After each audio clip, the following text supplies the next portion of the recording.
Welcome back to the SnackWalls podcast. I'm Mike Roberts, your host, and we're here to talk about increasing and maintaining diversity in tech beyond the perks. While companies think they can lure people in with unlimited PTO and dogs in the office, we're here to talk about how you keep them.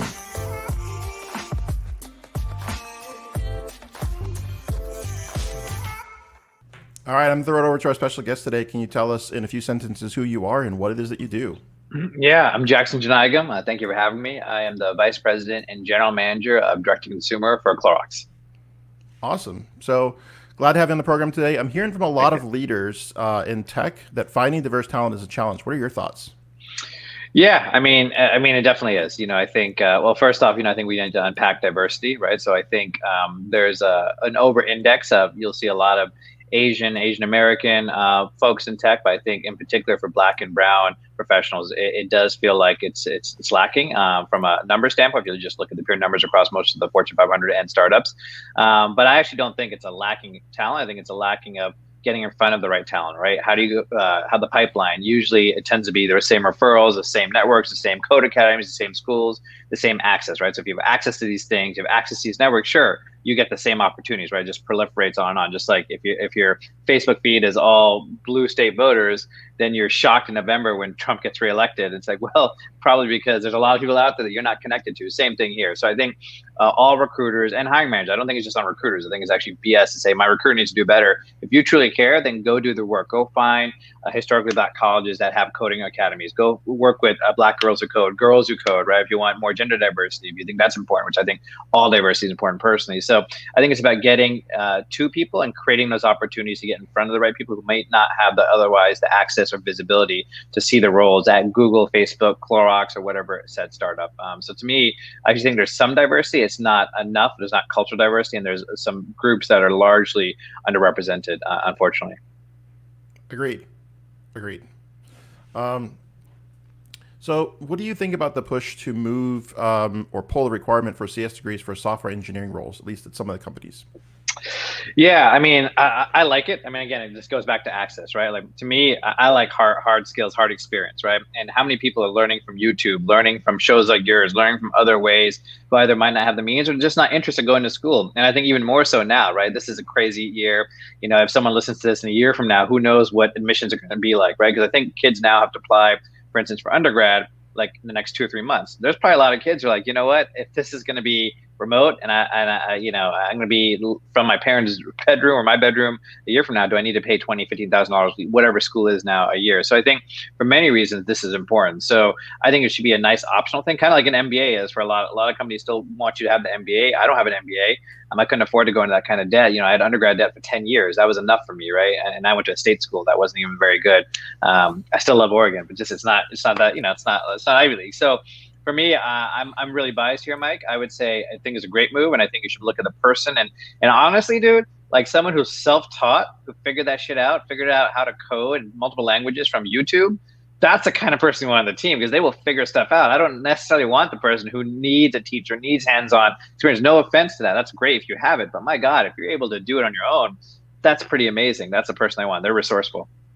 Yeah, and I love the point that you mentioned, which is, I often look at it as not binary, right? You Yes. can go into industry, you can get some experience, and then you can go back like people do for an MBA. You can go back, you can do degree completion. A lot of folks will give you some cash to take some classes every once in a while. So I really do think for a lot of people, they should be considering that. And as you said, next year, a lot more people will be considering where they want to go, what their path might be. Yeah, and Mike, and this also gets to the access thing, right? If you truly care, then this is one of the first things you should drop because there's a lot of people who will never have a chance to go get a degree, go get a school, have the interest, have the knowledge, right? And this is really important. This is where pay inequality happens. If you drop that, you can't hold it against them either. You can't say, well, you didn't get your degree, so I'm going to pay you half of what I'm paying him or her who went to a great boot academy or went to a great undergrad school. Like that's also really important. Yeah, maybe they're not going to make exactly the same, but it can't be such a disparity where they can't make it up within a year. In my opinion, there might be a little disparity. I get that. But if they're really good, they should be able to close that gap in the first year. So that should be the percentage, like 5%, 4%, 6%, not 40, 50%. I know that's what will happen. Unfortunately, people will be like, oh, you don't have an undergrad degree, so we had to pay you $60,000 instead of this year we're paying $120,000, and that's bullshit. And that's why we're going to continue to have these same issues. Yeah, absolutely. I think that's super important, is that pay equity on that side as well. So let me ask you this. Do you think apprenticeship patterns would work for tech roles? Yeah, if defined well, I mean, that's really broad thinking, right? Like apprenticeship could take on, as you know, many forms, right? If it's very informal, it's like, you're asking someone to mentor you and apprentice you in whatever data science, code engineering, QA, whatever the things you're interested in, then that's fine. I think it should be formalized. And I think, yeah, companies should, if you're referring to formalized apprenticeship programs where you come in and intern and you kind of work with people and you work with someone and you get that experience, absolutely. I think still people should get compensated. And if it's more of a mentorship and it's just about spending time with people and learning from them, I think that can also be formalized too. It's actually something we've talked about. It's like, how do we participate in a couple right now, boot camp classes and some third-party groups that are focused on increasing diversity in tech, specifically around women and Black professionals. So my head of engineering is working with them to be a judge on some hackathons and do some things there. So I consider that a form of apprenticeship, and we're sponsoring them too. So we're trying to figure out what else can we do. What are some other opportunities we can expand upon that formalize that kind of network and apprenticeship, which goes back to getting that access and creating a bridge, even if they don't come to work for us, which is fine. I'd love them to, but if they don't work for us, I want all these kids, and most of them are kids too. They're young and they're hungry. They just don't know how to get the opportunities.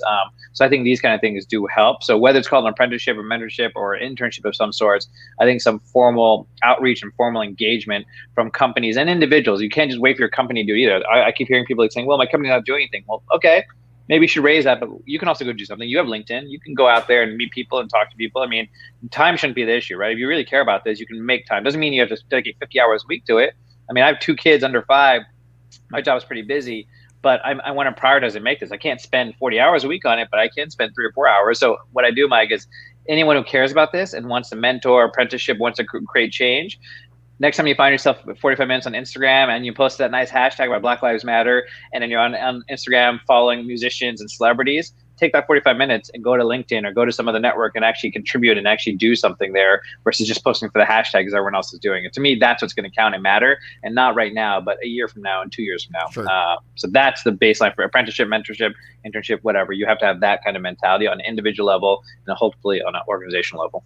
Absolutely. And then taking action, right? I love that part where yes, you want to do something, right? Everyone has a chance. You don't have to have money. Everyone thinks like, oh, I don't have any money. It's like, you don't need money. You just need time and to prioritize it. So cut out the bullshit, cut out the things that are literally we all do them. I do them too. But like, I try to keep myself like, okay, do I need to play another game of 2K as much as I love 2K and it's relaxing me? Or can I go do something else productive? And you got to find the balance, right? But sure. That's my point. You got to prioritize.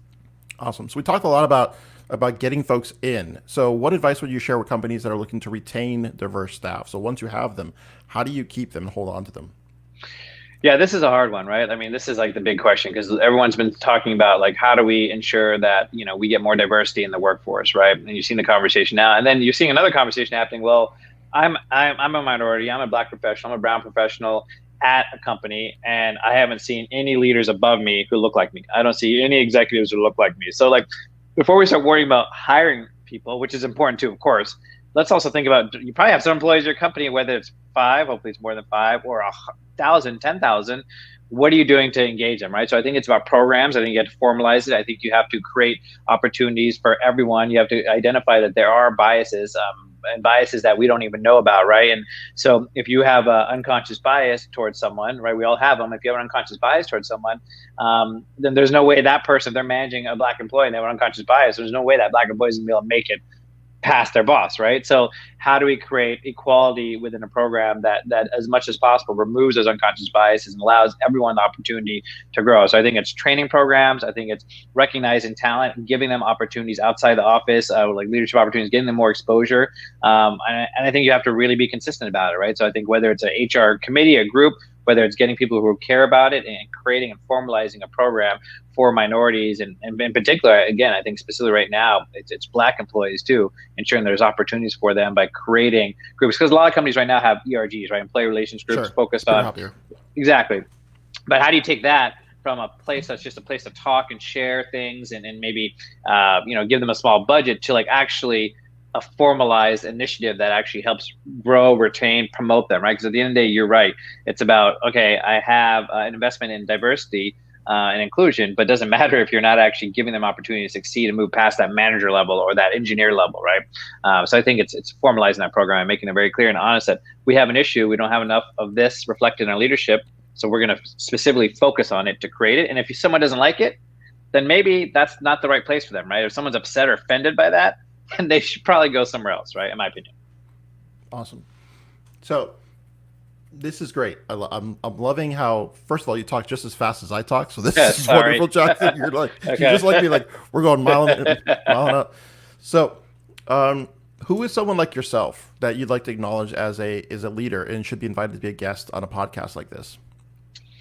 Oh man, I'm a big fan of Musa Tariq. I don't know if you know him. He's awesome. He was at Airbnb as a CMO. Before that, he was at Burberry, Nike, Ford. He's very active in the community, in the marketing community. He talks a lot about diversity inclusion as well. He and I met a few years ago. I think he's really one of the best out there. He's one that comes to mind. I would say Damian Scott is actually a good friend of mine. He was editor-in-chief at Complex magazine. He's been through the media industry for a long time. Very different than my world, but overlapping, right? Media and marketing. He was at Five forever. Really interesting perspective on things from an editorial lens. I think he'd be a wonderful guest. I think either one of them would be awesome. It's less so about tech specifically, but more broader topics of absolutely. Your topics, which I think are as relevant to anyone, whether you're in marketing or tech or not. Yeah, I think it's important to pull in voices from a whole variety of places because I don't know that tech's getting this right now. And so I think sometimes looking beyond tech and trying to figure out how do we learn from folks that are doing this well and incorporate that into this ecosystem to make it stronger for everybody that's in it. So yes, I love it. 100%. So where can we find out more information about your company? Any shameless plugs? When are we going to get more of those wipes? I need to answer all these things. I wish I could answer the wipes thing. That one is a very hot topic, as you can imagine. Our CEO has been out there talking about all that work and hard effort the team has been putting into creating supply to meet the demand. So another team's working very hard. Fortunately, I can't specifically speak on that, especially if I want to keep my job. But I know the team is working very, very hard. There's a lot of people way smarter than me at what they do who are on it. I'm not one for shameless plugs, actually, Mike. I always feel like these should be just about your audience and your team. So there's things I could plug, but I'm not going to. I'd rather focus on what you think your audience truly cares about. Awesome. Well, I appreciate that. They might care about something that you're passionate about, though. You never know. Okay. We did launch one of our new wellness brands. We launched 8 months ago called Objective Wellness. It's focused on moms and dads, parents, in Gen X. So I don't know how old you are, Mike, but I'm Gen X, and we're kind of a forgotten generation. Everyone talks about boomers. Everyone talks about millennials, but then there's all these people in their late 30s and 40s who are like, well, our kids are Gen Z, who everyone's worried about and thinking about with TikTok, but Gen Z has no money. No offense to Gen Z, right? They're like 15 years old. They don't have any money, but it's the Gen X parents who are the ones who are coming into their own. So I think we found this opportunity to talk to them specifically. They grew up in the 80s and maybe late 70s. So it's wellness products. We have sleep chocolates. We have focus products. We have food items. We have some lotions, all things that are wellness related. It's called objectivewellness.com. So I'm pretty excited about that. We're doing some rebranding now, but it's a fun little brand. Nice. I like it. I'm in there. I'm 45. Just turned 45 this week. So. Dude, yeah, 42. So you and I, exactly what I'm talking about. No one talks about us. Yeah. We're forgotten. Just forgotten. All right. So the most important question of them all now. So what have you been snacking on lately? What's your favorite snack? Man, I am a snack fiend. I came from Box before. I don't know if I think you do that. So Box sells, e-commerce company in Soho and mostly snacks. So, I haven't eaten them in a long time. So I'll say my indulgent one and what I've been eating lately. My indulgent one is Little Debbie. I grew up on Little Debbie. I grew up in Southern Virginia. Little Debbie was this is before the health craze, right, dude? So you grew up in the 80s, right, and 70s. So early 80s, my parents. Anything's fair. Yeah. Okay. Good. So my parents immigrated here. They didn't know any better. They didn't think about does this have gluten? Does this have sugar? It was like, oh, he likes these seem good for him. He's happy, not good for him. Let's get them for him. So I love Little Debbie's. The Devil Twins are I fiend over it. I haven't had in years, and they're hard to find actually. Probably because of nutritional issues. But in certain grocery stores, I find them, and I'm like, oh shit! You should see my eyes, dude. It's not a good look. It's I go crazy for them. Right now, I just had Oreo mint the other day. That was really, really good. I was loving those. Yeah, that was really solid. And I'm a big Oreo fan.